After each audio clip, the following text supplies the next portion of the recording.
Hello everybody, welcome to today's Staff Major Review webinar. Just a quick note before we begin the webinar, everybody has been muted and has their camera off. If at any point you would like to speak, please either raise your hand or pop a note in the chat box and I'll unmute you so you can converse. This is just so we don't have a ridiculous amount of background noise throughout the webinar. I'll pass you over to Rachel now. Thanks very much, Katie. I will just get our slides up.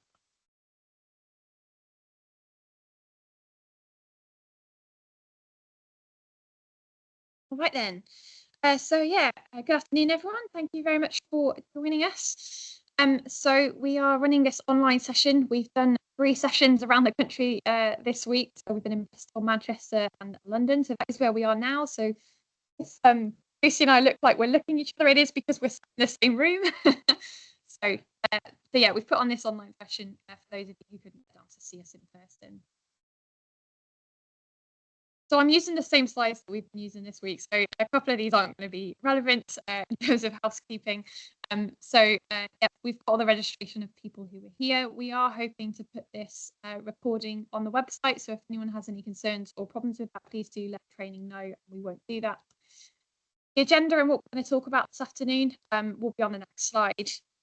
We have just used the same agenda that we've done in person. So there are a couple of points in there where we were opening up for discussion.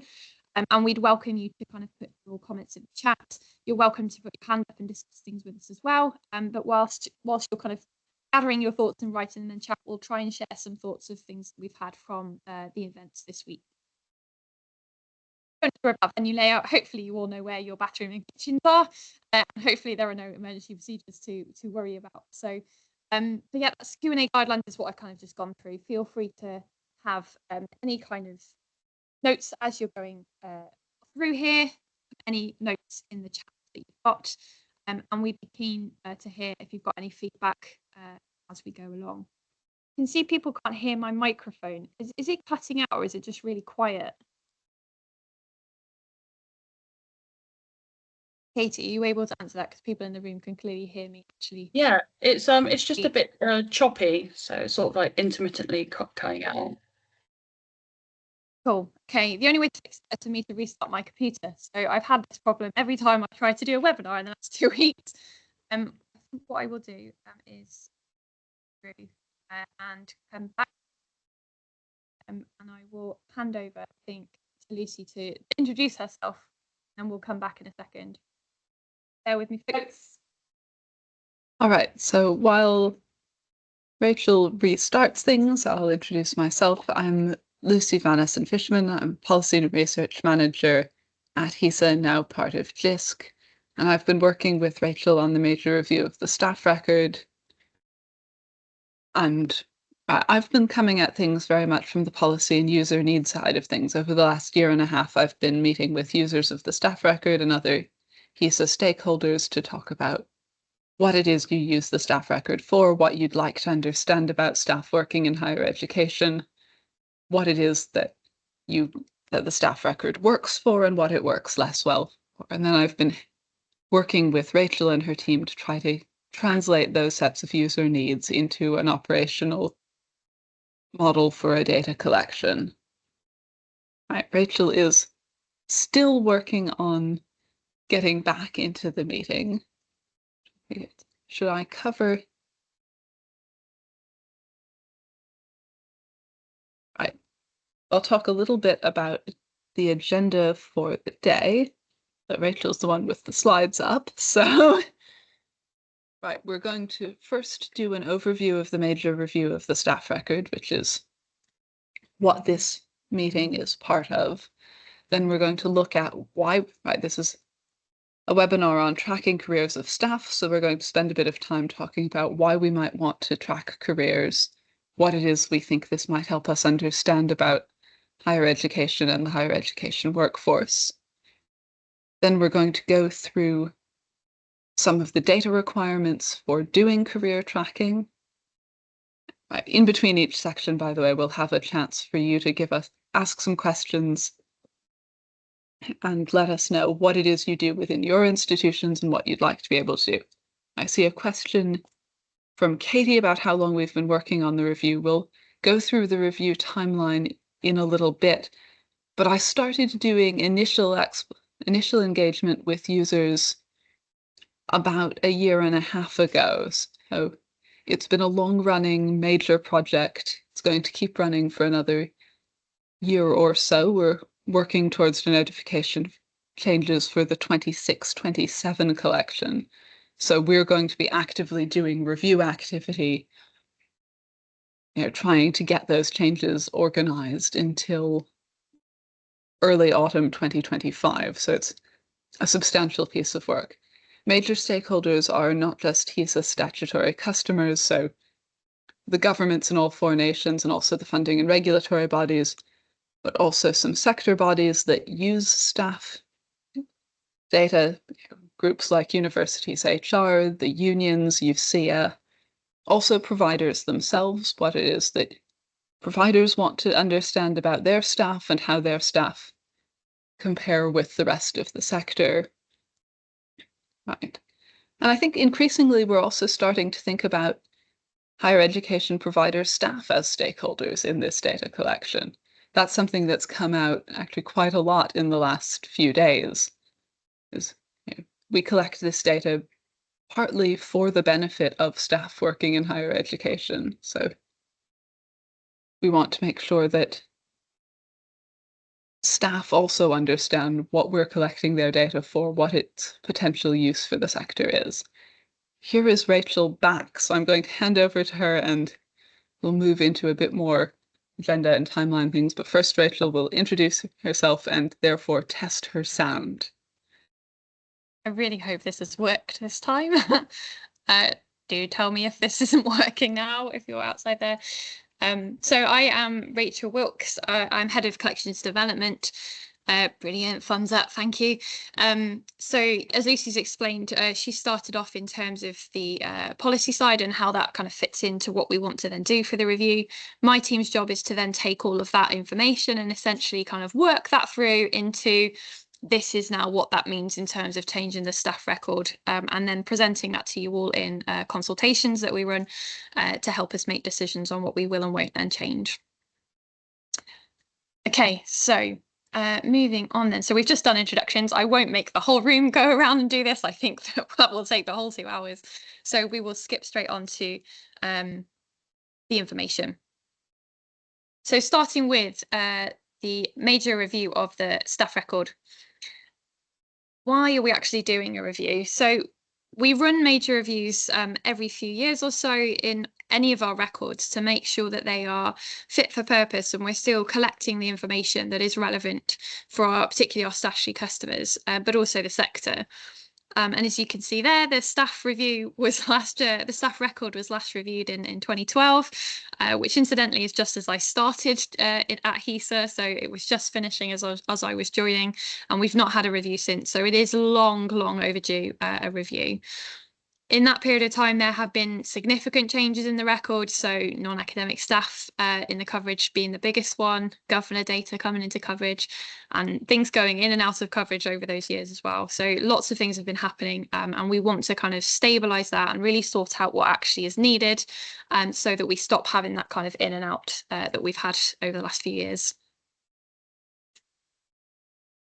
In the time since the last major review of the staff record, there have also been some major and relevant policy changes in the higher education environment. Right, in the last number of years, the levelling up agenda has been prominent, which has drawn some attention to the role that higher education providers can play in their local areas as major employers. There's also been an increase in interest in knowledge exchange and innovation activities.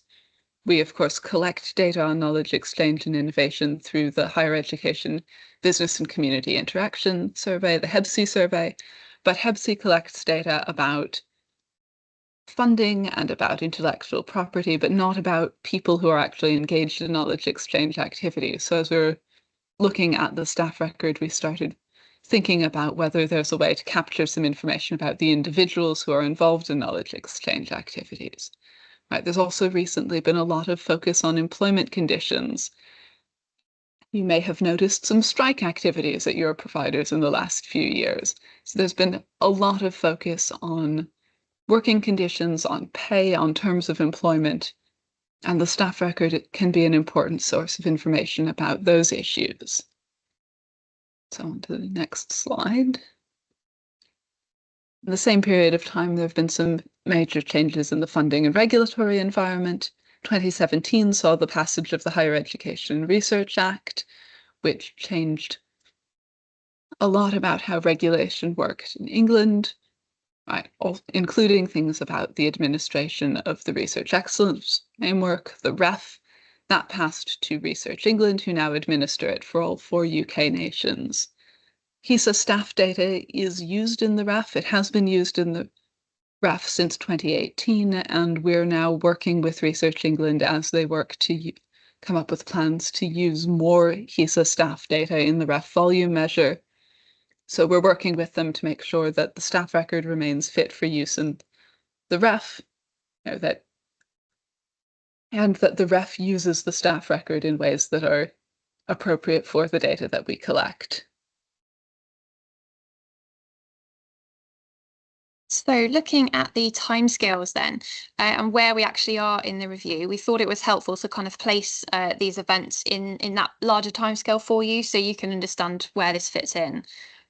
So the first task we always have is around identifying the kind of needs, which is very much Lucy's area, identifying themes that we might want to put into the review, which then led us to run a consultation at kind of autumn time last year. And I'm sorry, it was at the time when the staff record was being submitted, so we will not do that again.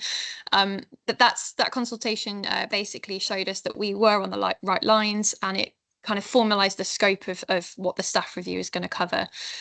So that was really helpful from that. So following from that and all of that time since and carrying on for the rest of this year, that middle line is kind of the chunk of the activity that we're doing, which is around lots of different stakeholder engagement, developments of different ideas, developing them up into proposals, and basically aiming us towards getting to the next consultation, which is at the end of the year. And the work that we're doing now kind of basically we'll get to the point where we formulate those proposals ready to put out to the sector in terms of specifics like field changes, coverage changes, that kind of thing, for you to then respond to. So it's planned to put out at the end of this year, so December, and then January, February into next year. I understand there's a lot of REF information coming out at the end of this year, so we are wondering whether it might be make more sense to actually put the consultation out in January, February, March instead. But it will still be that 3-month period to give you the maximum amount of time possible for you to respond to when you can for your provider. That then pushes us through to working all of that responses through, working with our statutory customers, and then publishing a notification of changes kind of summer 2025. And that will be for changes to the staff record in 26-27. So there's a bit of background and overview in terms of the review. We'll now move on to talking a more kind of detail about why we want to track careers of staff. Okay, so the way I've been thinking about it is that tracking careers of staff gives us information sort of on 2 fronts. On the one hand, it helps us understand the careers of individuals, so how people fit into employment in higher education. And on the other hand, it gives us some broader information about the higher education workforce as a workforce. So looking first at careers of individuals, right, you'll all be aware that many higher education staff, both in academic and in non-academic, particularly technical roles, begin their careers with 1 or more fixed-term research or teaching posts. The length of these posts may vary, what the responsibilities are may vary, but it's quite common, and staff will take on these positions as a way to gain experience, many with the goal of eventually ending up in permanent contracts. If we can track how people move between these contracts, this can give us a really good picture of what employment for individuals working in higher education looks like. We know anecdotally that a lot of people start out their careers this way.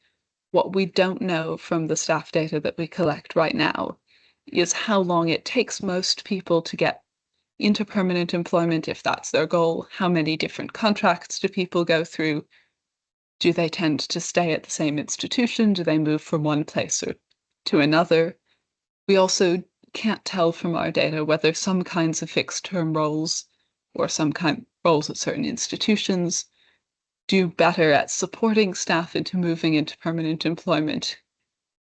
Eventually, sometimes these roles are labeled as career development posts, and without information about how staff progress from those roles, it's hard to tell how much they really do support the development of individual careers. We also don't know for a fact in any sort of evidence-based way how much certain groups of staff may be more or less likely to progress into permanent employment. So what are the characteristics of staff members who do and don't end up in permanent employment? How long does it take staff in certain groups to end up on long-term contracts? If we have tracking data, we can understand this much more thoroughly. All right, on to the next slide, which will look at understanding the workforce as a whole. So if we have the ability to track individual careers, that can help us understand workforce pipelines, which can in turn help support recruitment and retention in the sector. We've been talking to members of the medical community who are particularly concerned about the pipeline of teaching staff. Do they have enough clinical academics to continue training the next generation of doctors or nurses? We've also had concerns from some national governments and providers in local areas who are concerned about staff members leaving to go to other areas to look for new opportunities. Are there areas that are particularly vulnerable to a sort of brain drain of higher education staff? Right, if we know where staff are coming from and where they go when they leave, this can also highlight links between academia and industry. Are there some fields where we see staff moving into the higher education workforce from industry, staff who've been working in practice who come into higher education to teach? Are there other fields where we see staff leaving academia to go into industry for one reason or another? So once we start knowing what these movements look like, what the direction of travel are, then we can sort of set up a knowledge base that lets others ask questions about what's driving these movements. I see a comment in the chat about HESA staff IDs for career tracking and why this isn't working. We will get to that later on in the presentation. Just letting you know that is absolutely on the agenda, and we're going to spend quite a bit of time on that in a few minutes. Right, I think this is back this is back to all of you. So this is a chance now for you to tell us about what you do internally to do tracking, what you do by way of exit interviews, what you would like to know about either where your staff go when they leave or where staff go generally.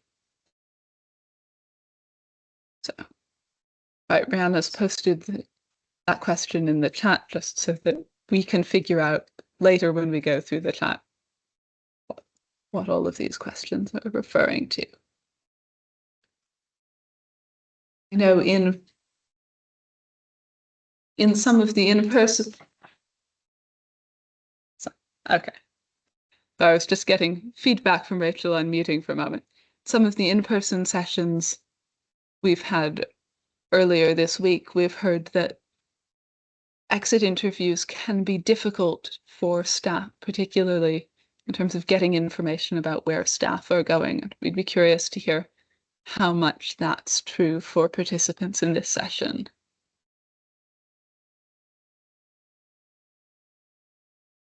I think others have been mentioning that they might have a form or something that fills in, but actually that form's not necessarily mandatory for different departments or different areas to complete. So although they have a process that would ask the right questions, those questions are not necessarily being asked of the person leaving. And so they can't tell where they're going from, sorry. So some of the questions coming into the chat. Lisa, you're muted. Yep. Yeah, we got an interesting comment from Katie there saying that there are questionnaires to leavers, but that internal movements are really difficult for us to track. I don't know if you'd be able to expand on that, Katie, because that's something we haven't necessarily heard from in-person participants who've often found that it's easier to get information about progression internally.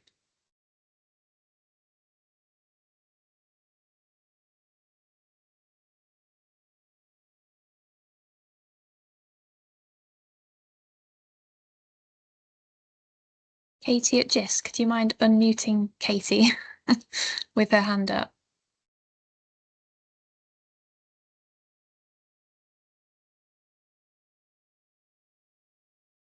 Yeah, thank you. Sorry about that. I think it might be just us, but the way our system is set up, we just find it difficult to track the end of one job and the start of the other and separating it from different lines of employment. And we don't have an internal thing of asking people when they move internally for where, any progression information. So it's probably a failing on our part. But we can identify when people are leaving quite clearly because there's no more dates on their record on the system. So we send them an automated questionnaire to specifically pick up the HESA data that we need, and that's been reasonably successful. So a lot of people just ignore it. I hope that helps.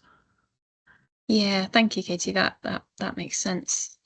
It's just resonated with something that was also said this week to us around they might have processes for certain members of staff and not so much for others. So, for example, they might have a really strict academic process, but actually some of their professional support services staff don't have that same kind of tracking. So potentially that they don't have that same grade structure.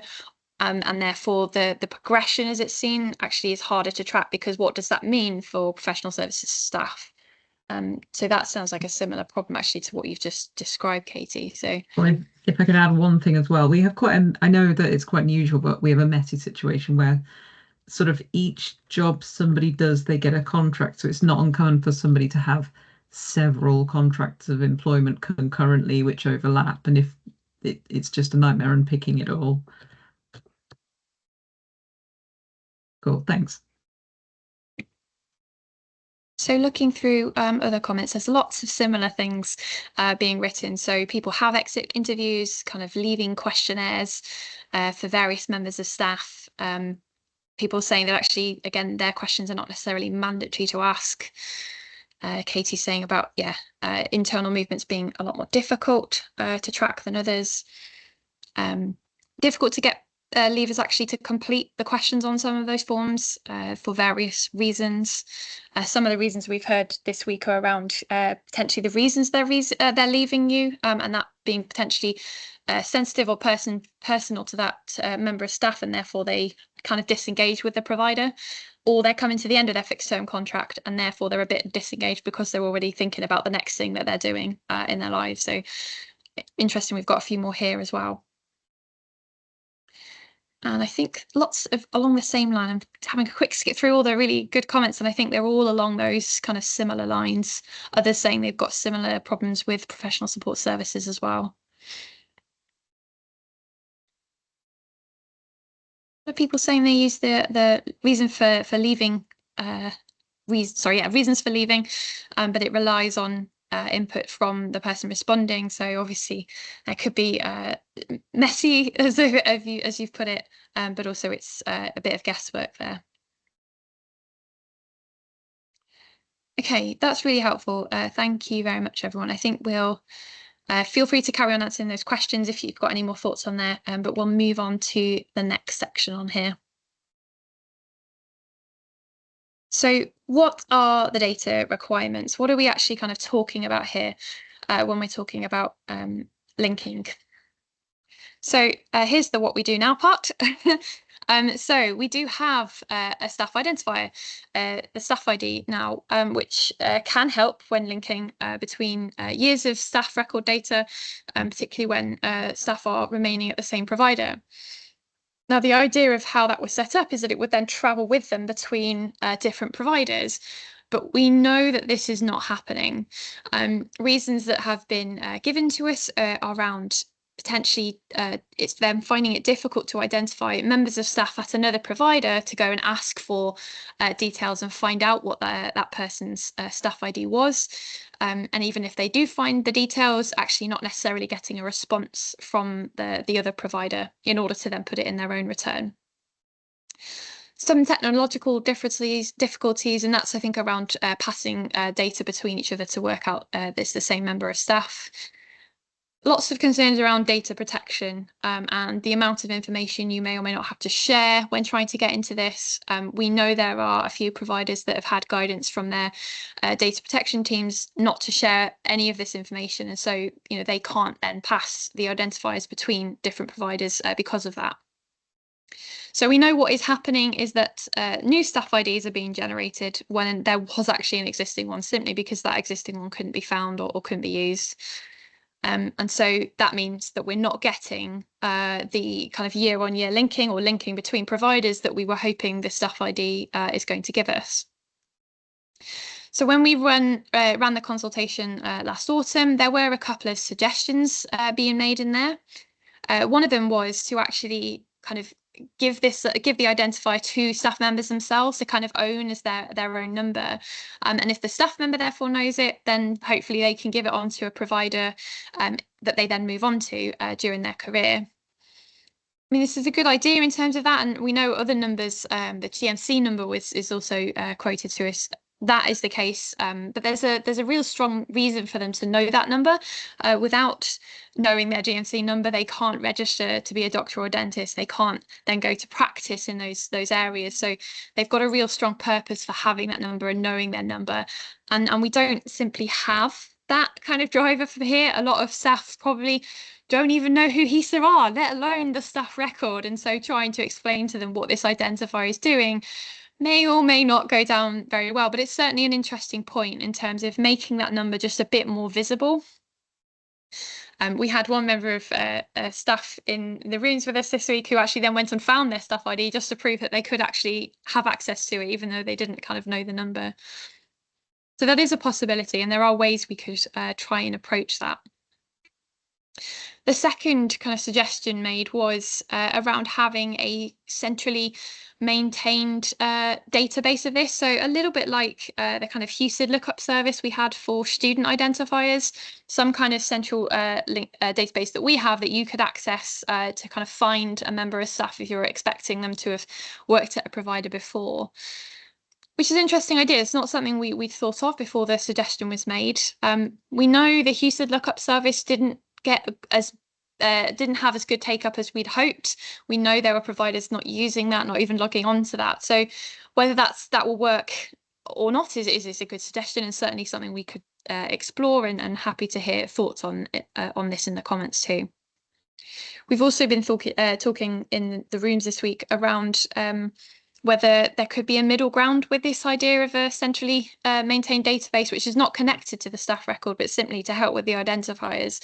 So one of our suggestions later is going to be around adding names in the record. And actually some people have been saying this week, maybe they would be more comfortable, and staff members would be more comfortable, the names being simply on this centrally maintained database, but actually not in the record itself. So used for linking to find a previous identifier, but not actually used in the staff record. So there could be options for us to explore, somewhere in the middle for that. So thinking about what we're actually trying to do with the linking. So, in order to do data linking on this scale, we have to have some kind of identifier to do this. There isn't another way of doing this. Fuzzy matching is not enough, and we don't have enough information to do fuzzy matching anyway in the staff record now. So we know it's going to need to be some level of identifier in this. We're not interested in tracking a specific person doing a specific thing. So judgments are not being made on individuals. We are simply interested in a person like that person and trying to understand the kind of scale of what's happening. I know that's not something that people will hear me say that and they won't believe me, but it is worth, I think, repeating, particularly to you all here, that actually that isn't the purpose of this. It's around trying to work out where staff are moving around to and what their kind of career progression is looking like, not specifically what that person is actually doing. So we have a question here. When we were putting these slides together, something's kind of pointing out to us. And from my naive seat over here, I'd be really keen to hear any comments around this in the chat. We already have identifiers and particularly names in the student record, and we look after that in terms of data security, data protection, all the right things are in place on the student record. And we get a lot of resistance from the exact same thing appearing in the staff record. So it'd be really interesting to hear thoughts in terms of why that is different, why the perception is different, or why you genuinely have a difference of opinion in terms of why it's okay in the student record for us to hold that, but not necessarily in the staff record. So if anyone wants to add any comments along that line or raise their hand and shout it, that would be great.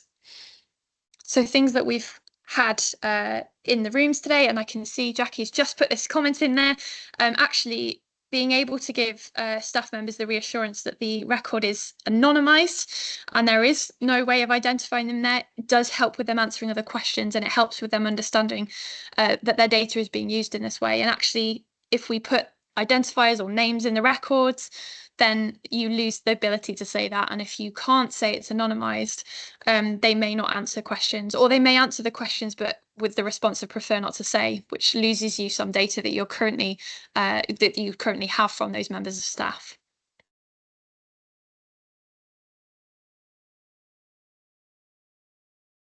Other things that were raised this week were around the longevity of us holding that data.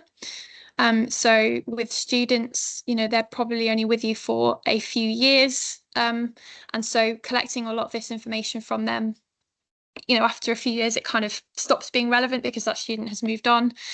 But if we're doing that with staff, there's a lot longer period of time that we'd be holding that data. And so if they submit it to us at some point, there's that worry whether it's true or not, but the perception that then is with them for the rest of their career in higher education. And so there's a bit more awareness in terms of, do I actually want to share that data or not? And so I think that difference in perception is not something that had occurred to us before, because we were thinking a lot more around the data protection and security elements of this, and actually not so much around how long that member of staff will then kind of stay with us. So that was really interesting to hear.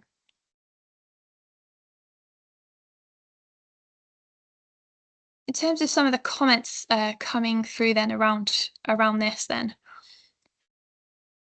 Let's have a look through.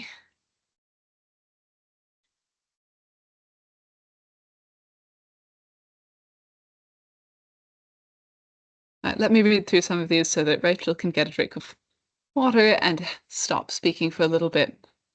Right, there's a good question here on the view on staff knowing their own staff ID right now. There's nothing to prevent it, but I think we know that institutions vary in terms of whether they make staff members aware of their staff ID, what's the form in which staff have access to that number. We had a participant in Monday's session who, when we were talking about staff ownership and knowledge of staff ID, said, "Oh, I think I can find it in my staff record." And she logged into her staff portal and could indeed find her HESA staff ID.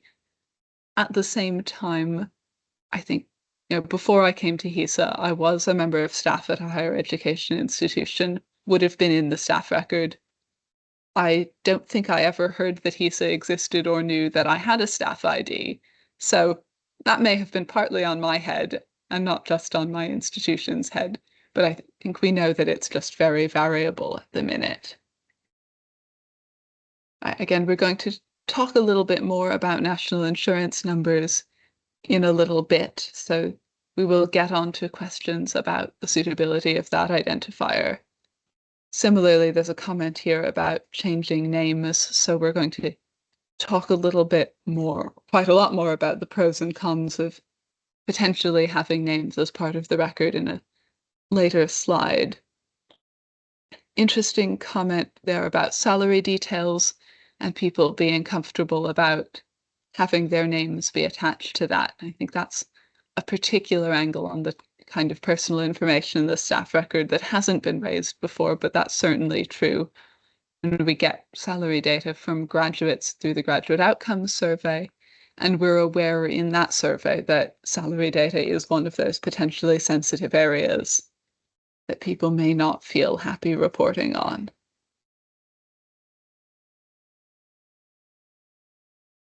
There's actually an interesting question saying that if anything, the direction of travel needs to go in the other direction so that the student data is fully anonymized. And I think that is, first of all, I'm not sure that's a likely direction of travel at this point. But it is true that we've had some participants say that there may be a perception and awareness issue here, and that some students, if they think a bit more about HESA and about data, many of them, when they hear what the data is and what it's used for, are happy for their names to be collected and their data to be collected and used in line with the appropriate uses of the data. But it is true that some students aren't entirely happy with the collection of their data. Got one comment saying it's about who has access to it in the organization. Is this something which could be owned by the person rather than the organization? And I think that's where the suggestion about having staff know and maintain, or not maintain, but carry with them their own staff IDs comes in. And this is, I think, an interesting and potentially promising way forward, but we just have to figure out how to encourage a sense of ownership of the staff ID. For academics, this may be a little bit of an easier sell, thinking about this as an identifier that's linked to their career and linked to their progression. I don't know if it's a different sort of question for professional services staff and staff in other areas of providers who may feel like it's just one more slightly random bureaucratic tag that now they're expected to remember and keep track of.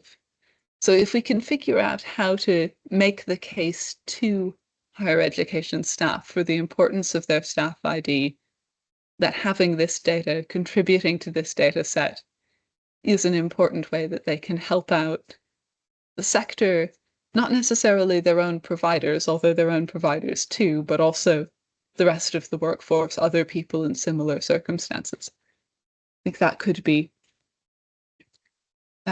helpful. Someone's saying that they make HESA staff IDs available on the employee portal, but most people don't know what HESA is, and so it means nothing to them. I think there's definitely a communications task for me and Rachel and the rest of our team in there about understanding of what HESA data is.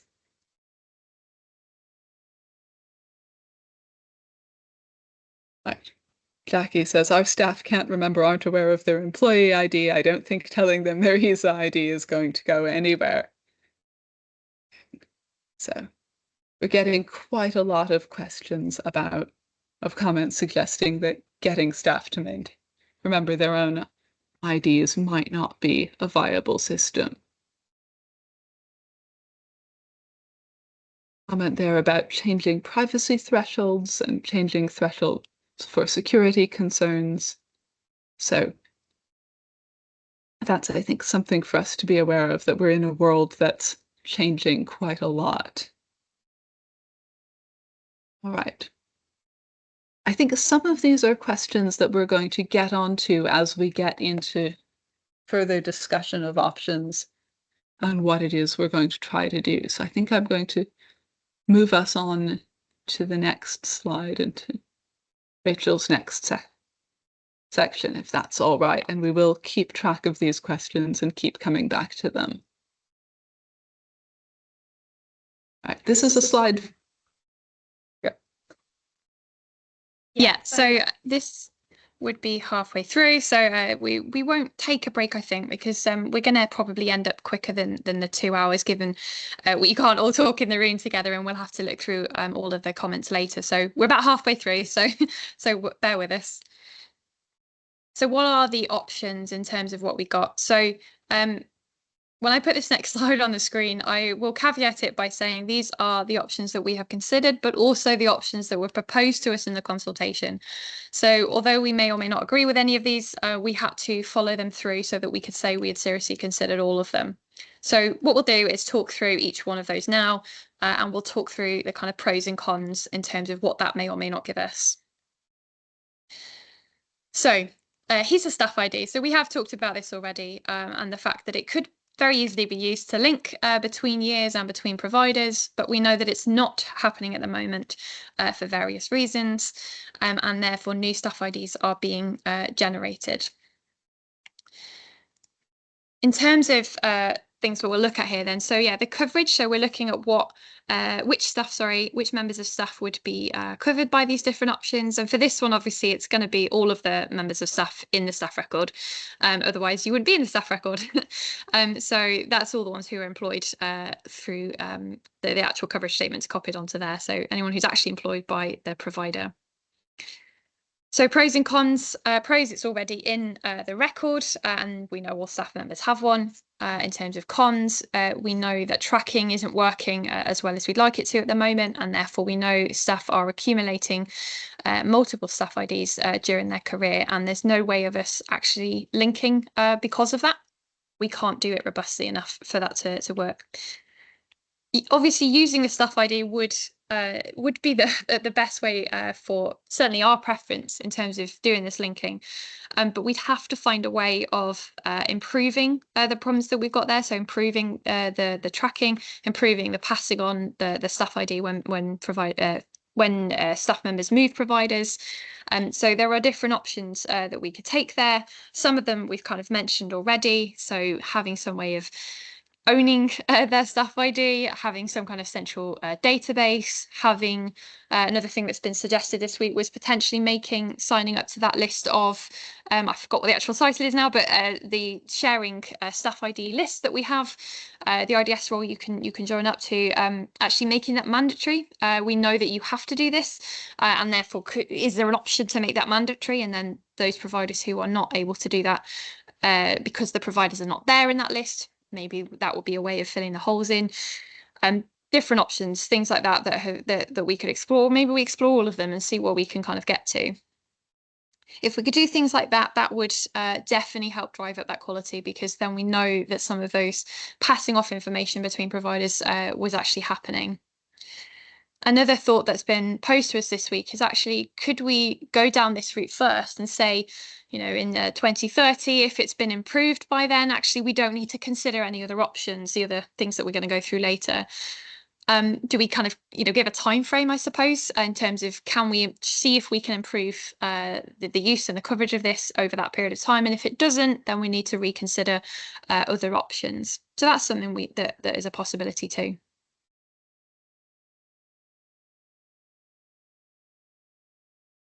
Before we move on to national insurance numbers, which I'm going to talk about in a moment, one more thing about complications with staff ID, which came up in the chat and also came up this morning, is that questions around coverage of non-academic staff make this particularly complicated, since not all providers in England return non-academic staff to the record. Those staff, if you're a non-academic staff member working for an institution that doesn't return non-academic staff, you won't be given a HESA staff ID by that provider.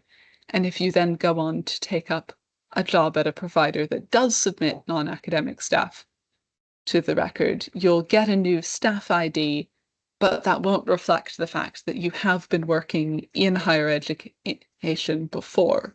So tracking between different providers for non-academic staff becomes particularly difficult based on questions of who does and doesn't return this data. So we're aware that this is another source of gaps and uncertainty in the staff ID data. All right, on to the next possibility. When we ran our first evidence gathering consultation, a few respondents did suggest, as we've seen in the chat as well, that maybe we could use national insurance numbers to link. Right. The advantage of this is that it would enable linking of records without using personal names. At the same time, national insurance numbers are personally identifiable information, and moreover, they're linked with a lot of sensitive data about tax and benefits and pensions.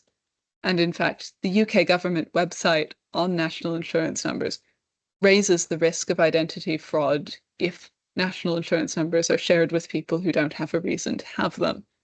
And providers need to know their employees' national insurance numbers. There's no doubt about that, but they need it for specific purposes around tax and benefits and pensions. And we can't figure out that there's any justifiable reason for providers to send national insurance numbers on to us for data linking purposes. So while I'm going to go on to the pros and cons chart, I am going to say now that we don't think this is an acceptable piece of data for HISA to hold. Right. The coverage is a big advantage. Everyone who works in the UK does need to have a national insurance number. Right. And those numbers should remain consistent throughout a person's career. The con is that the data itself is very sensitive and can be used for sensitive purposes. Got a couple comments in the chat about the possibility of using a hash of the national insurance number, and that's been raised in a previous session. And I think that's something that we'd need to do some looking into.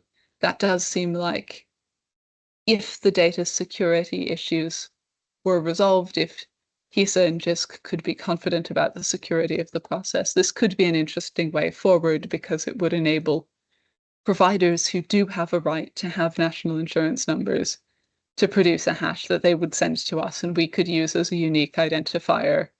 And then a subsequent employer could use the same national insurance number and produce the same unique identifier without anyone having to actually share the national insurance number. So that's one we're, I think, going to look into a bit more thoroughly.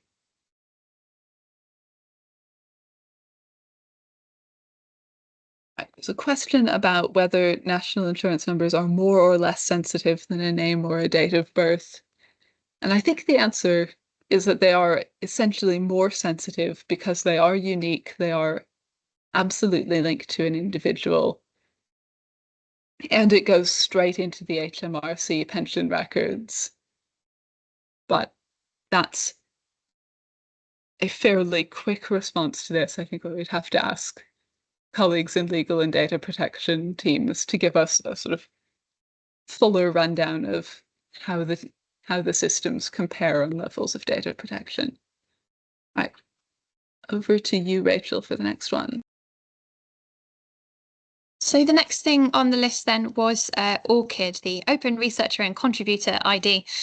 This has been around in the sector for quite a while now. Researchers can sign up completely free of charge to get an ORCID and can add their qualifications, employment information, and potentially research outputs to their record as they want to. By default, records are publicly visible, but you can choose to restrict your name on there and I think other things as well if you want to. So in terms of pros and cons and what we're looking at here, so the coverage for this is not going to be the whole record. It's only going to be those who have some kind of element of research in their record.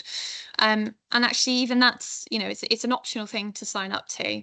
There's definitely no incentive for non-research related staff to sign up to this. So it kind of, again, it will go down one route. It will probably help more research focused staff, but it won't help for those staff that are not have anything to do with research in their contract. So for pros on this, it is designed to be persistent. So it does help with things like accommodating provider moves and any name changes as well. There is a potential benefit of being able to link staff to their research output and activities. I know this was mentioned in a REF event last week. Is there a possibility if that happened that you could help with your REF submission? I don't know, that's quite far down the road, but there is more information in there that could potentially be helpful in the long term. ORCID is already collected in the field, in the record, although it is an optional field. But yeah, minor pro there that it would be no more data model changes.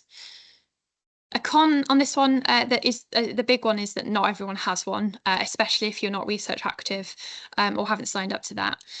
But also, a staff member has to sign up themselves to this. The provider couldn't do it on their behalf, and so that might also mean that people are not doing it, don't want to, or don't want to share their number if they have done it, and so there could be kind of patchy uptake on that if we were to do that. I know there has been some thought from Research England recently around whether or not the sector needs to consider how far it's going to back ORCID.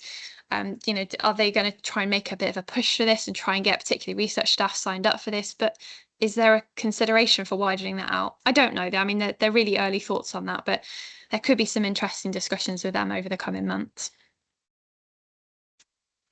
And then on to the next one, I think is back to you, Lucy. I don't think, just having a quick check through here, people are carrying on talking about national insurance in here and different ways to do this and different ways to hash it out. So I don't think there's anything specifically around names coming up through there, or sorry, around the ORCID. I'm skipping ahead. Somebody's saying there, though, a lot of their researchers are actually not even signed up for an ORCID anyway. So even then, my coverage is even smaller. Over to you, Lucy. Thanks, Rachel. Okay, so looking at, on some level, the simplest and most intuitive thing to do by way of tracking staff from one year of the record to another would be to collect first name and surname as we do with the student record. There are some two different sets of disadvantages here. One is in terms of data quality and usefulness of the data, and the other one is around data protection and concerns about privacy. So we're very well aware that names aren't necessarily unique. There are probably lots of William Smiths working in higher education. So we'd have to combine names with other personal identifiers to come up with a sort of fuzzy matching tool that's a lot better than what we can do with what we hold currently, but still won't necessarily be perfect. Similarly, names can change over time. People get married, people change genders. There are lots of different reasons staff members might change their names over the course of their careers.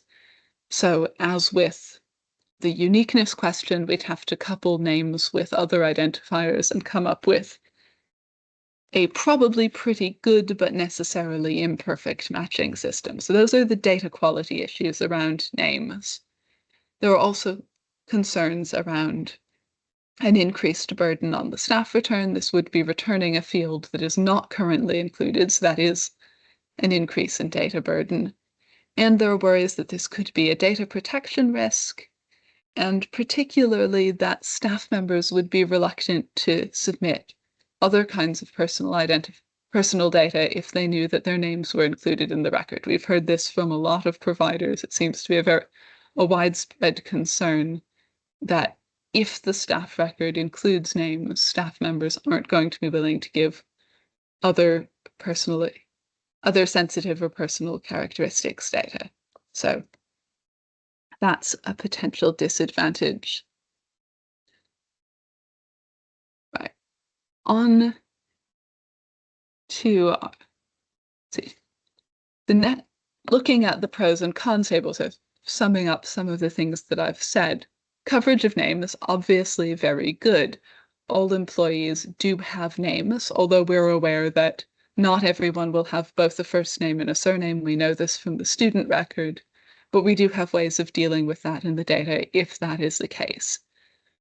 It's also true that employers will already have the names of their employees in their records. So while it would be a matter of submitting data to HESA that isn't submitted already, it wouldn't be a matter of finding out anything from the staff that you don't already know. The cons, however, are substantial. Names aren't unique, and names aren't necessarily persistent, so we would have to come up with a somewhat fuzzy matching scheme. And while we know from our use of names as part of the matching system in student that this works pretty well, it isn't always going to be 100% accurate. And I think the bigger issue here is around perception of data protection and privacy issues. So we would have to do a lot of work, I think, with the sector to see if we could get buy-in for the inclusion of names, see what the likely effect on the collection of other personal data would be. And we're aware that this would be a significant task to get any sort of support for the addition of names to the record. So trying to see if there are other things we can do first in preference to looking at names. Back to you, Rachel. So the last bit here then around other identifiers that we could use. So the GMC number has been suggested, but I guess if anyone knows of any other identifier that we're not aware of that could potentially be used, we'd be happy to hear that in the chat. So the GMC regulatory body reference number is something that is currently used in the Medical Schools Council return now, and is one of the reasons why they need to continue making that return. So we're kind of considering the GMC number actually potentially separate to this, to the whole kind of tracking that we're talking about today. This one may go forward regardless of what we do with everything else. By adding it into the record, it will mean that and a couple of other little bits that we need to change, more around the grouping of how we present the data to them. It might mean then that the MSC, the Medical Schools Council, will feel that they'll be able to use our data directly rather than needing to do their own return. It is a number that really means something to people in that area. They can't practice medicine or dentistry without it. So, it's got a much more kind of significance in terms of the use of that for the member of staff themselves. So we looked at it in the same way though. So the coverage is only going to be GMC regulated staff. So it's only going to be a partial coverage anyway, but it's kind of doing a different thing anyway. It's an existing identifier being used, so it wouldn't be a new thing. It is persistent throughout their career because of the fact that they need it to practice medicine and dentistry. Inclusion in the staff record will help us kind of fulfill one of our dreams as being HESA, of actually the data being collected once and used many times. As we said, MSc return hopefully will not be needed any longer if we can do this in the record here. So it doesn't cover all staff in terms of the comms, but it definitely helps us in the medical sector, and it will definitely help them link data between other things that they collect and our record. So in conclusion then, I'll hand back over to Lucy. Right. So while our preference, and I think the preference from all discussion participants we've heard from this week, is to improve the quality and usefulness of staff ID. We don't right now have a fully worked up, viable route for doing this. I think we've got a couple possibilities there, including encouraging staff to know their own staff IDs, including encouraging providers to give staff access to their staff IDs, also making sure that the lookup tool for staff record contacts is complete and up to date. So we've got a couple possible ways of working on the quality of staff ID, looking into the possibility of a central lookup table where maybe we could hold names or something as a key to helping providers gain staff IDs from new staff members who've been previously employed elsewhere without necessarily including those names in the staff record. We'll explore that option, but we don't have a surefire way of doing this at this point. We're definitely rejecting the idea of collecting raw national insurance numbers from providers due to the sensitivity of that data. We're willing to look into the idea of some sort of hash method by which providers could give us a hashed national insurance number as an identifier, but we haven't yet worked out where that sits in terms of data security. Both ORCID and personal names have different benefits, but they also both have different drawbacks. So neither of those options offers us a perfect solution to the career tracking problem. And we're trying to figure out if, instead of relying solely on either of those, there's anything we can do with the data that we already have to make it more useful.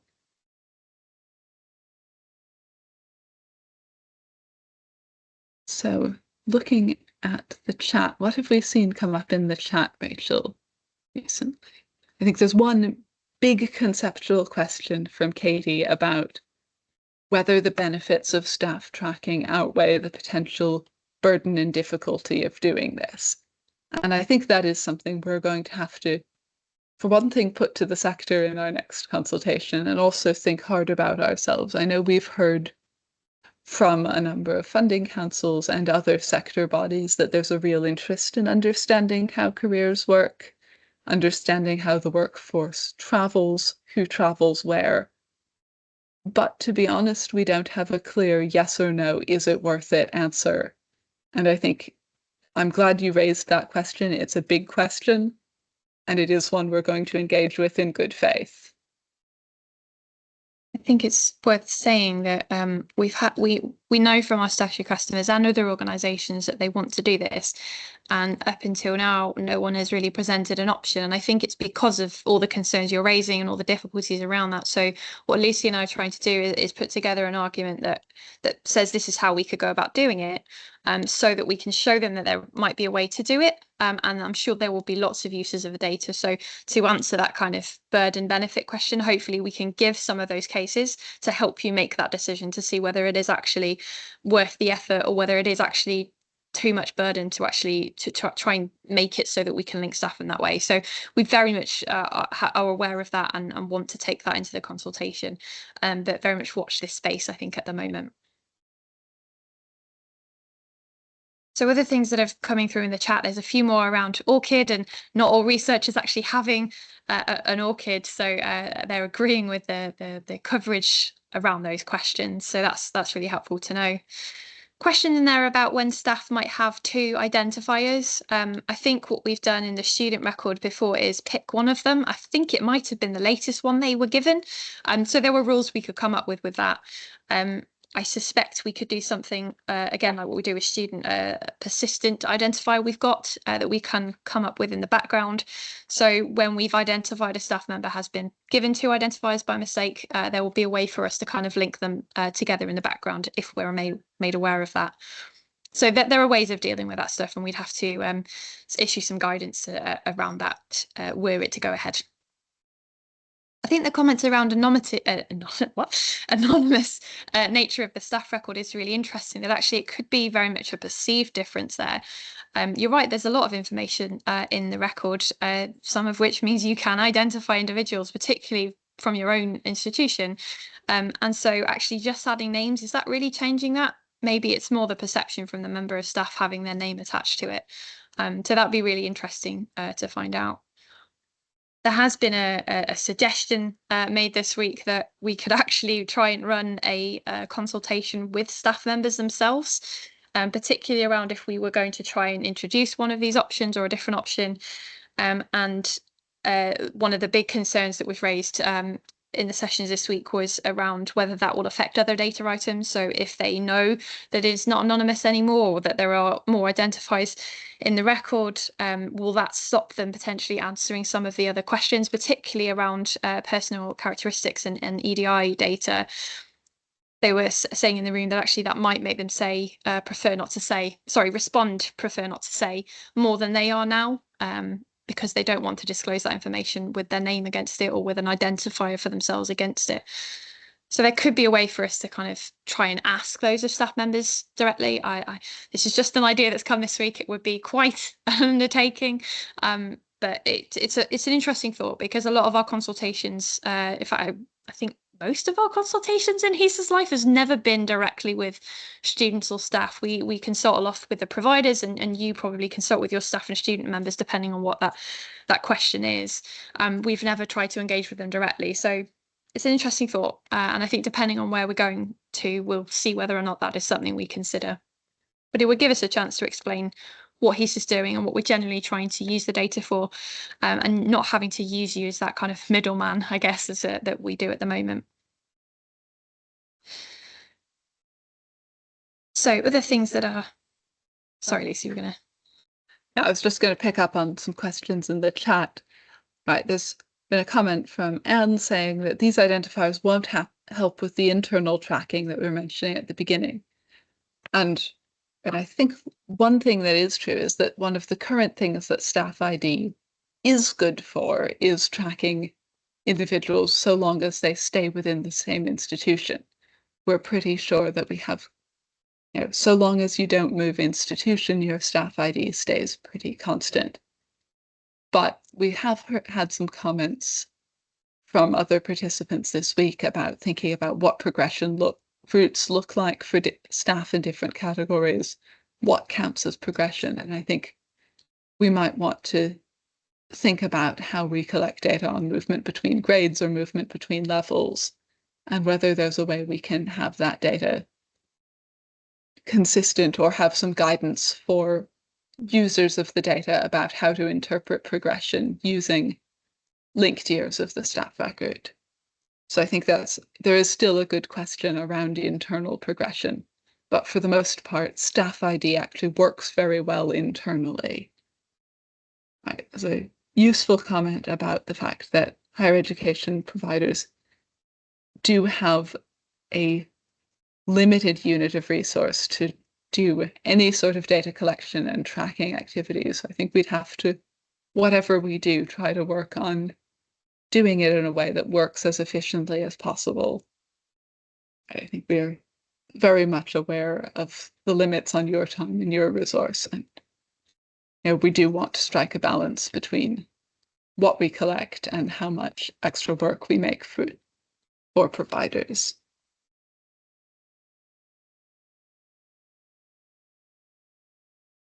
While career tracking may be what the stakeholders want, do you consult with HE providers to see how feasible their requirements are? Yes, we do consult. We asked some initial questions about this in our first evidence gathering survey consultation last autumn, and we will, whatever we propose, we are going to present options to the sector as a whole, including providers, late this year or at the very beginning of next year. So you will certainly have a chance to feed back on any possible changes. One of the things we use in those consultations is something called a burden assessment matrix. There's some information on our website, but we will provide links to that when we do the consultation, and it allows you to kind of assess how much change and how much burden you perceive each of those changes to be. We've asked them against each individual change, so when we present it to you at the end of the year, that's what will go alongside each bit, so you can individually assess things and you can kind of tell us, this one is more effort maybe for setting up, or maybe it's for the running year to year than this one is. So absolutely, those questions will be there, and lots of chance for you to tell us why you're scoring them in that way. So there was another question raised a little bit earlier, actually, in terms of the whole record review that we're doing today. So someone's mentioned recently about the burden of change and understanding what we're doing. The question earlier was around what we're doing with the whole review and how much change that's going to be. I will just address that now. So there are a few, I think 4 kind of streams of work that we've got. This is one of them. There are others as well. The coverage of the record is a big one in there. Whether we kind of try and get that simplified, so non-academics in or out, technicians has been another one we've discussed. Professional support services has also come up as things people would like information on. So we need to kind of bottom all this out and work out what the statutory needs are for each of the different countries, and how that might affect REF as well. All of these different considerations, so we can kind of pose that in. But in terms of the data requirements specifically, we've only got a kind of few things that are really changing the individual data items. So we're talking about employment functions last week or week before last, and how we might collect things on that. There are other little pockets of things. Someone's mentioned in the chat about previous employment and how that works. It's not a kind of wholesale change. Someone said to me earlier, we're not doing data futures for the staff return, right? No, we are not. That is not the same type of review. We are not making the staff data in year. It will at some point move on to the new HESA data platform, but not in the same way. So in terms of the changes, it's not looking at the moment like it's a lot of individual to field changes. It's kind of wholesale in terms of what we're doing with the record, and potentially coverage of staff being returned or not, and whether optional and when they're mandatory and things like that. So I don't know if that helps in terms of understanding, but I just thought I should mention that here while you're all today.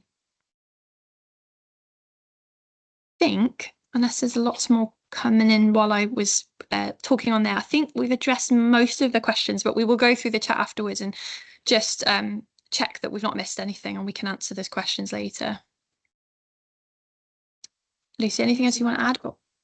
Right, we've got a question about tracking of non-academic staff and optional coverage. That feeds in a little bit to what Rachel was saying about looking at the coverage of the record and who's in or out. And I think we've heard from a lot of users of the data that the optional nature of this part of the collection is less than helpful in terms of understanding the workforce. But we don't yet have a proposal about what we're going to do. I think we're going to be working with statutory customers, working with users to come up with a couple different possible proposals for either bringing in some or all of non-academic staff on a mandatory basis, but we don't know which way that's going to go yet. So I think it is certainly something we're aware of as a potential issue and considering, but we also know that that would change the amount of data you send in a significant way for those providers who currently don't submit non-academic staff to us. So right, watch this space. It is up for consideration, but we haven't made any decisions or even proposals yet.